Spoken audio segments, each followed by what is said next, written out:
মানবতা বিরোধী অপরাধের মামলায় হাসানুল হক ইনুর গতকালকে 10 বৎসরের সাজা হলো। রাখে আল্লাহ মারে কে, মারে আল্লাহ রাখে কে? ওয়ামাকারু ওয়ামাকারাল্লাহ ওয়াল্লাহু খায়রুল মাকিরিন। যেই লোকটা সারা জীবন ওলামায়ে কেরামদেরকে দেখলে রাজাকার রাজাকার, আলবদর আলবদর, যে কোনো টেলিভিশনে যে কোনো সাক্ষাৎকারে তার মুখের মধ্যে একটাই কথা, রাজাকার রাজাকার, আলবদর আলবদর। তাকে তার মুখের ভাষাটাই যেন শুধু মানুষ রাজাকার, মানে বাংলাদেশের সব মানুষ রাজাকার ছিল, একাই সে মুক্তিযোদ্ধা ছিল। সে মানবতা বিরোধী অপরাধের কারণে সে তার গতকালকে মামলার রায় হলো 10 বৎসর জেল। আমাদের বাংলাদেশের তার কোর্টের মধ্যে তার এই মামলার রায় হয়েছে। মামলার রায় যখন জজ সাহেব দিয়েছেন, মামলার রায় যখন বিচারক যখন দিয়েছেন, অজরেই তিনি কেঁদে পড়ে গেছেন, চোখের পানি। আলহামদুলিল্লাহ, আপনার চোখের পানি আজকে যেমন দেখলাম, আপনার এই চোখের পানি, আপনারাও তো এক সময় এদেশের অনেক নির্দোষ, অনেক ভালো ভালো হক্কানি ওলামায়ে কেরামদের চোখের পানি আপনারা ফেলিয়েছেন। আপনাদের চোখের পানি এত অল্পতেই শেষ হবে না, কারণ আলেমদের, নির্দোষ ওলামায়ে কেরামদের চোখের পানি আপনারা ফেলিয়েছেন। অনেক কোরআনের পাখি, অনেক আল্লাহওয়ালাদের চোখের পানি, নিরপরাধ মানুষগুলোকে আপনারা নির্দোষভাবে, নিরপরাধে তাদেরকে আপনারা অন্যায়ভাবে আপনারা দিনের পর দিন বন্দী করেছেন, দিনের পর দিন তাদেরকে কষ্ট দিয়েছেন। এই অপরাধের সাজা এত অল্পতে হবে না প্রিয় বন্ধু, আপনাদের অপরাধের সাজা আরো লম্বা হওয়া দরকার। আল্লাহ তাআলা উত্তম বিচারক, আল্লাহ তাআলা উত্তম বিবেচনাকারী, আল্লাহ তাআলা অবশ্যই আপনাদের বিচারে দুনিয়া এবং পরকালে অবশ্যই করবেন। আজকে আমরা দেখে খুশি হলাম, বাংলাদেশের একজন সাবেক একজন মন্ত্রী, নাম তার হাসানুল হক ইনু, এই লোকটার সাজা হলো 10 বৎসর জেল হলো, সশ্রম জেল তার 10 বৎসর দিয়েছেন।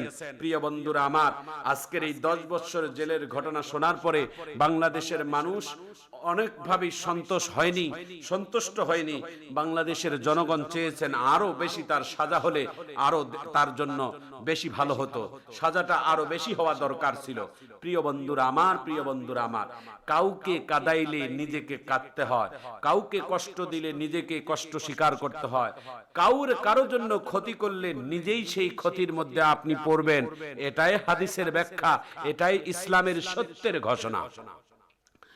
প্রিয় বন্ধুরা আমার, নবী করিম সাল্লাল্লাহু আলাইহি ওয়াসাল্লাম কাউকে, আল্লাহর রাসূল সাল্লাল্লাহু আলাইহি ওয়াসাল্লাম কাউকে কোনোদিন অন্যায়ভাবে গালি দেননি, কারো কোনোদিন কারো শরীরের মধ্যে হাত উঠাননি। আল্লাহর রাসূল সাল্লাল্লাহু আলাইহি ওয়াসাল্লাম কোনোদিন দুর্বল মানুষদের প্রতি আঘাত করেননি।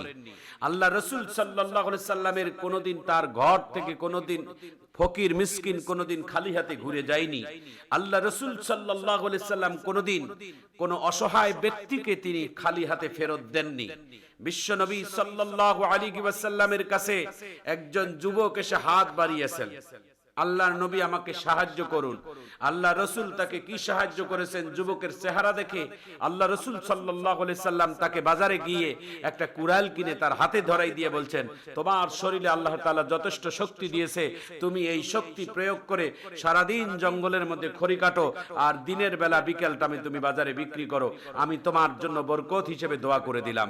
বিশ্বনবী সাল্লাল্লাহু আলাইহি সাল্লাম নিজের হাত দিয়ে সেই যুবকটা একটা কাজের ব্যবস্থা করে দিলেন, আর আল্লাহর নবী তার জন্য বরকতের জন্য দোয়া করে দিলেন। কয়েক বৎসরের মধ্যেই ওই লোকটি আল্লাহর নবীর কাছে কিছু যাকাতের টাকা নিয়ে এসে আল্লাহর নবীর হাতে পৌঁছাই দিয়ে বলছেন, ইয়া রাসূলুল্লাহ, এটা আপনার হাত দিয়ে কিছু অসহায় গরিব মানুষের হাতে বন্টন করুন। আল্লাহর নবী বলে, তুমি সেই যুবক না যেই যুবক তুমি আমার কাছে এসে হাত পাতিয়েছিলে, আর আমি তোমাকে বাজারে গিয়ে একটা কুড়াল কিনে দিয়ে তোমাকে কাজের সন্ধান দিয়ে দিলাম, তুমি সেই যুবক না? যুবক লোকটি বলে, ইয়া রাসূলুল্লাহ, আমি সেই যুবক। আল্লাহর নবী আকাশের দিকে তাকিয়ে বলছেন, আলহামদুলিল্লাহি রাব্বিল আলামিন, আল্লাহ তাআলা তোমার উপর রহম করেছেন, তোমাকে আল্লাহ তাআলা উত্তম রিজিকের ব্যবস্থা করে দিয়েছেন। প্রিয় বন্ধুরা আমার, আল্লাহ তাআলা উত্তম ব্যবস্থাপনাকারী, আল্লাহ তাআলা কারো কোনো ক্ষতি করেন না। আপনার নিজের পাপের কারণে আপনি সাজা পাবেন, আপনার নিজের ভালো কাজের কারণে আপনি আল্লাহ তাআলার নিয়ামত ভক্ষণ করবেন। আপনার পাপ যত বেশি হবে আপনার সাজাও তত বেশি হবে।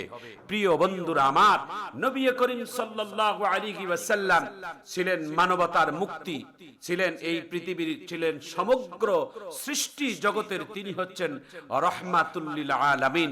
বিশ্ব নবী সাল্লাল্লাহু আলাইহি ওয়াসাল্লাম হচ্ছেন পৃথিবীর মানবতার মুক্তি।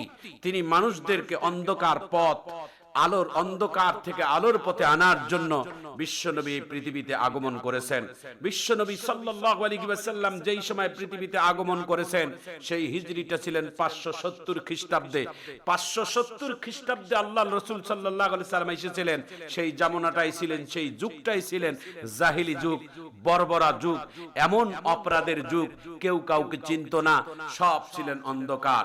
আর আল্লাহর রাসূল সাল্লাল্লাহু আলাইহি ওয়াসাল্লামকে মানবতার আলোর প্রতীক হিসেবে, আলোর জ্যোতি হিসেবে আল্লাহ তাআলা মক্কায় ফিট করলেন আলোর বাতি হিসেবে। মুহাম্মদ সাল্লাল্লাহু আলাইহি ওয়াসাল্লাম যখন পৃথিবীতে আসলেন, আল্লাহর পয়গম্বরের এই 63 বছর জিন্দেগীর পরিশ্রমের বিনিময়ে মানবতার সমগ্র পৃথিবীর জন্য তিনি একটা আলোর প্রদীপ হিসেবে আল্লাহ তাআলা দুনিয়াতে পাঠিয়েছেন। তিনি গোটা পৃথিবীর অন্ধকারকে আলোকিত করে দিয়েছেন, হিংসা প্রতিহিংসা দূর করে দিয়েছেন। গরিবদের কোনো ভেদাভেদ, গরিব বড় লোকের মধ্যে কোনো ভেদাভেদ নাই। ইসলামের সৌন্দর্য মসজিদের মধ্যে গেলে দেখলে বোঝা যায় কে রাজা, কে চাকর, কে অফিসার, কে কর্মচারী, কে ভ্যান চালক, কে মুফতি, কখনো ইয়া নাই। সব কিছুর মধ্যে আল্লাহ তাআলা এক কাতার বন্দী হয়ে তারা নামাজ আদায় করে। প্রিয় বন্ধুরা আমার, প্রিয় ভাইয়েরা আমার, ইসলামের সৌন্দর্যের মধ্যে আল্লাহ তাআলা এত সুন্দর করে দিয়েছেন। মহানবী সাল্লাল্লাহু আলাইহি ওয়াসাল্লাম মদিনার বাজারের মধ্যে গিয়ে একবার মদিনার একজন সাধারণ সবজি বিক্রেতা লোক সবজি বিক্রি করে, আল্লাহর নবী সাল্লাল্লাহু আলাইহি ওয়াসাল্লাম ওই সবজি বিক্রেতা লোকের ঘাড়ের মধ্যে যে আল্লাহর নবী হাত দিলেন, আল্লাহর নবী তাকে জড়িয়ে দিয়ে বলে তার সঙ্গে দীর্ঘ সময় কথা বললেন। নবীর সাহাবায়ে কেরামেরা অবাক হয়ে গেল, এত বড় একজন মানবতার নবী সাধারণ একজন সবজি বিক্রেতা লোকের ঘাড়ের মধ্যে হাত দিলেন এবং তার সাথে কুশল বিনিময় করলেন। আল্লাহর নবীকে সাহাবায়ে কেরাম প্রশ্ন করলেন, ইয়া রাসূলুল্লাহ, ইয়া হাবিব আল্লাহ, এই সবজি বিক্রেতা লোকটাকে তো আমরা অনেক সময় দেখেছি মদিনার এই বাজারে এসে সবজি বিক্রি করে, কিন্তু আমরা তো তাকে এত মূল্যায়ন দেইনি, এত কোনোদিন দামি মনে করি নাই। আপনি তার সাথে এত মূল্যায়ন, এত দামি ব্যবহার করলেন কেন? আল্লাহর নবী মুস্কি হাসি দিয়া বলে, আমার এই সবজি বিক্রেতা লোকটা হলো আমার বন্ধু, শৈশবকালের বন্ধু। আমি একে ভালোবাসি, এই জন্য তার ভিতরে ঈমানের শক্তি আর চেতনা অনেক বেশি। আল্লাহ তাআলার কাছে ঈমানের শক্তি চেতনা যার মধ্যে বেশি থাকে সেই মানুষটা আল্লাহ তাআলার কাছে দামি হয়ে যায়। ও বন্ধু, হাফসির কালো বেলালের সম্মান কেন আল্লাহ তাআলার কাছে এত বেশি?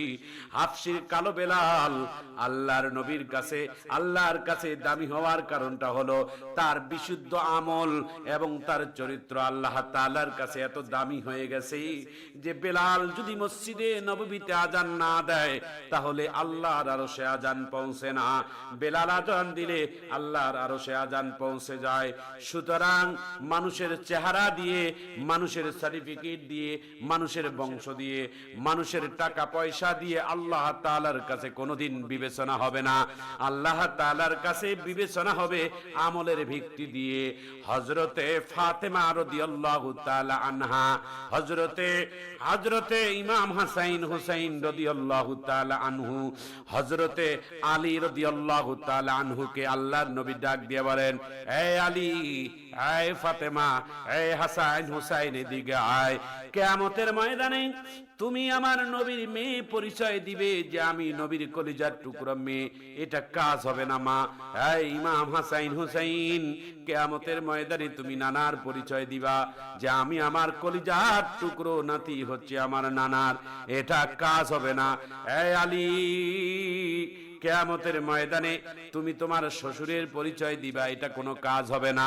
কবর কারো পরিচয় দেখবে না, কবর দেখবে শুধুমাত্র নেক আমল। যার আমল সুন্দর হবে তার সাথে কবরের মাটি উত্তম ব্যবহার করবে, যার আমল সুন্দর হবে না তার সাথে খারাপ আচরণ করবে। বাংলাদেশের একজন সাবেক মন্ত্রী ছিলেন, নাম ছিলেন হাসানুল হক ইনু। এই লোকটার মুখ থেকে শুধুমাত্র হিংসে বিদ্বেষের কথাই শুধু দীর্ঘদিন ছিল, শুধুমাত্র তার মুখ থেকেই মানুষের কাছে হিংসা বিদ্বেষের কথা ছড়াইতো।